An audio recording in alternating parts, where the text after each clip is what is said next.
बढ़ते अगली खबर की ओर। खबर देहरादून से है, जहां कल प्रधानमंत्री नरेंद्र मोदी उत्तरकाशी के दौरे पर रहेंगे। पीएम के दौरे को लेकर क्या कुछ तैयारियां हैं और पीएम मोदी क्या कुछ बड़ी सौगात देने वाले हैं, खबर पर ज्यादा जानकारी दे रहे हैं संवाददाता अभय कैंतुरा।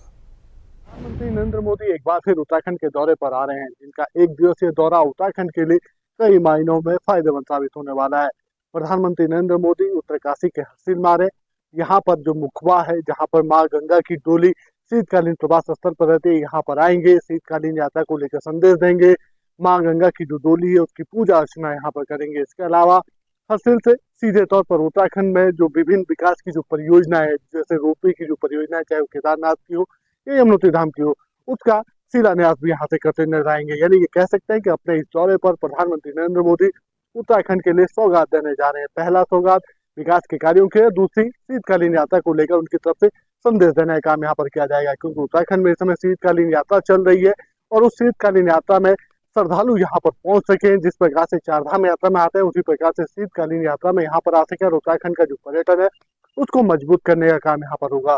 तो कह सकते हैं कि प्रधानमंत्री के इस दौरे से उत्तराखंड के लिए एक बार फिर सौगात भरी चीजें यहाँ पर मिलने जा रही है और उसका दीर्घकालीन जो लाभ होगा उत्तराखंड के लिए पर्यटन के क्षेत्र में मिलता हुआ नजर आई जा रही है। कहा जा सकता है कि जो प्रधानमंत्री कहते हैं उन वायदों को पूरा करने का काम करते हैं। उन्होंने कहा था कि उनके दिल में उत्तराखंड बसता है, तो वो सब चीजें देखी जा सकती है। जिस प्रकार से लगातार उत्तराखंड आने का वो काम कर रहे हैं और उनका ये दौरा फिर से एक बार के लिए उत्तराखंड के लिए फायदेमंद साबित होने जा रहा है। कैमरामैन खबर देहरादून से है, जहां मुख्यमंत्री पुष्कर सिंह धामी ने एक बड़ी सौगात दी है, जिससे उत्तराखंड वासियों को बड़ी राहत मिलेगी।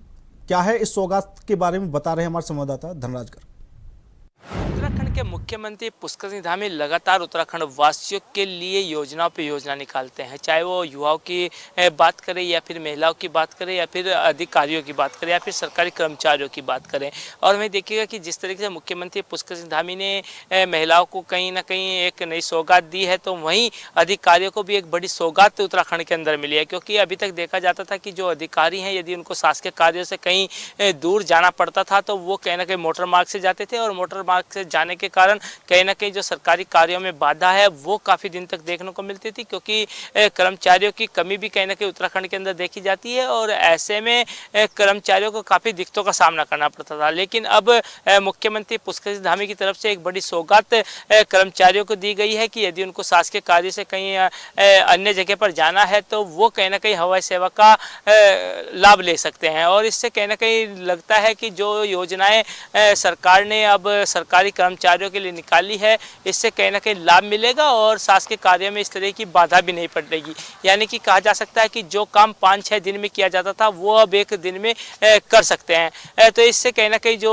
आम जनमानस को भी कहीं ना कहीं सुविधाएं देखने को मिलेंगी, क्योंकि जो सरकारी कार्यों में कर्मचारी के ना होने के कारण उनको काफ़ी चक्कर काटने पड़ते थे, अब वो चक्कर भी उनको नहीं लगाने पड़ेंगे। यानी कि हवाई सेवा के माध्यम से सरकारी कर्मचारी शासकीय कार्यों के लिए बाहर जा सकते हैं और अपनी जो हवाई सेवा का लाभ है वो ले सकते हैं। इससे कहीं ना कहीं लाभ जरूर उत्तराखंड के जो आम जनमानस है उसको भी जरूर मिलता हुआ नजर आएगा। India voice Dhanraj. बढ़ते अगली खबर की ओर। खबर हरिद्वार से है, जहां चारधाम यात्रा और होली का त्योहार नजदीक आते ही मिलावटखोर सक्रिय हो गए हैं। इसी को लेकर खाद्य सुरक्षा विभाग ने मिलावटखोरों पर नकेल कसने के लिए कमर कस ली है। किस कार्रवाई के लिए तैयार है विभाग, बता रहे हैं हमारे संवाददाता विकास चौहान। आज हरिद्वार में खाद्य सुरक्षा विभाग के द्वारा लगातार यहाँ पर छापेमारी करी गई। छापेमारी बस स्टैंड से हर की पैड़ी तक यहाँ पर तमाम दुकानों में की गई, जहाँ पर मिठाइयों की दुकानों में, साथ ही रेस्टोरेंट, ढाबों सहित रेहड़ी पटरी पर भी यह छापेमारी की गई। छापेमारी के दौरान जहां सैंपलिंग की गई, वहीं अनियमितता पाए जाने के बाद कई दुकानों पर यहाँ पर चालान भी किया गया।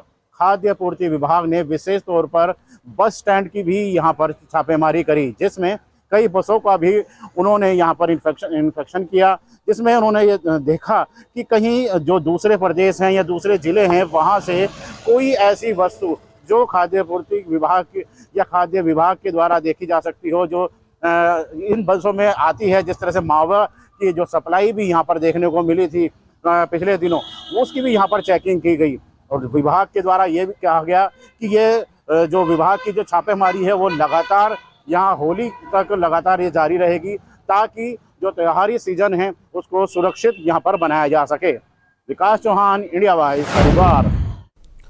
रिपोर्टर में बढ़ते अगली खबर की ओर। खबर अमरोहा से है, जहां किसी बात को लेकर दो पक्षों में विवाद हो गया और जमकर पथराव भी हुआ। आखिर क्यों हुआ विवाद? खबर पर ज्यादा जानकारी दें संवाददाता मोहम्मद इमरान। इसके अमरोहा में मामूली बात को लेकर दो पक्षों में जमकर मारपीट हुई है, जिसके बाद वहां का एक वीडियो सोशल मीडिया पर वायरल हुआ, जिसके बाद पुलिस ने इस सारे मामले में लगभग 35 से 40 लोगों के खिलाफ मुकदमा दर्ज किया, जिसमें 8 लोग नामजद हैं और बाकी अज्ञात के खिलाफ इसमें पुलिस ने मुकदमा दर्ज किया है। पूरा मामला अमरोहा जनपद के अमरोहा नगर कोतवाली क्षेत्र के मोहल्ला झंडा शहीद का है, जहां पर मामूली बात को लेकर दो पक्षों में जमकर मारपीट हुई है। दोनों पक्षों में जमकर पथराव हुआ था, जिसका वीडियो सोशल मीडिया पर वायरल हुआ है। जिसका वीडियो वायरल होने के बाद पुलिस ने सारे मामले में संज्ञान लिया है। संज्ञान लेते हुए इसमें पुलिस ने बड़ी कार्रवाई की है, जहां पर पुलिस ने 35 से 40 लोगों के खिलाफ इसमें मुकदमा दर्ज कर लिया। वहीं 5 आरोपियों को पुलिस ने इसमें गिरफ्तार भी कर लिया और उन पर कार्रवाई कर जेल भेजने की तैयारी की जा रही है। वहीं अमरोहा नगर के कोतवाल पंकज तोमर ने जानकारी देते हुए कहा कि इनमें मामूली बात को लेकर मारपीट हुई थी, जिसका वीडियो वायरल होने के बाद पुलिस ने कार्रवाई शुरू कर दी है। पुलिस ने सभी आरोपियों पर मुकदमा दर्ज कर लिया और वीडियो के आधार पर सभी आरोपियों की तलाश में पुलिस जुटी है। लगभग अभी 5 आरोपियों को पुलिस ने गिरफ्तार कर लिया और बाकी की गिरफ्तारी का प्रयास किया जा रहा है। अमरोहा से इंडिया वॉइस के लिए मोहम्मद इमरान की रिपोर्ट। खबर मेरठ से है, जहां हिजाब पहनने पर छात्रा को परीक्षा देने से रोका गया। वहीं 12वीं की स्टूडेंट ने डीएम से शिकायत की है। आखिर क्या है पूरा मामला? खबर पर ज्यादा जानकारी दे रहे हैं संवाददाता सारू से। एग्जाम का मामला चर्चाओं में आया है। आपको बता दें, बोर्ड के एग्जाम देने गई छात्रा को गेट पर रोक लिया और उससे कहा गया कि अपना हिजाब उतार दो, नहीं तो आपको एग्जाम देना नहीं दिया जाएगा। और फिर छात्रा ने अंदर जो है जाकर के पहला एग्जाम 21 तारीख को दिया और दूसरा एग्जाम 27 तारीख को देने के लिए वही थी। वहां पर उसको रोक दिया गया और उससे कहा गया कि यहाँ पर आप बिना हिसाब के एंट्री आपकी होगी, नहीं तो आपको एग्जाम दिया नहीं जाएगा। उसी की शिकायत लेकर के छात्रा मेरठ के जिलाधिकारी ऑफिस पहुंची और उसने शिकायत की है। उसी के जो देखते हुए मेरठ के जिलाधिकारी ने जांच की बात इसमें कही है, लेकिन कहा ये भी जा सकता है कि वहाँ की जो प्रिंसिपल है उन्होंने ये बात कही है कि यहाँ पर जो छात्रा है उसको कहा गया था कि अगर चेकिंग की टीम आती है तो आपको अपना हिसाब उतारना पड़ सकता है। अब तीसरा जो एग्जाम होने जा रहा है वो 8 तारीख को है। पता अब लग पाएगा कि लड़की अपना हिसाब में एग्जाम दे सकेगी या नहीं। मेरठ से इंडिया वॉइस के लिए शर्मा।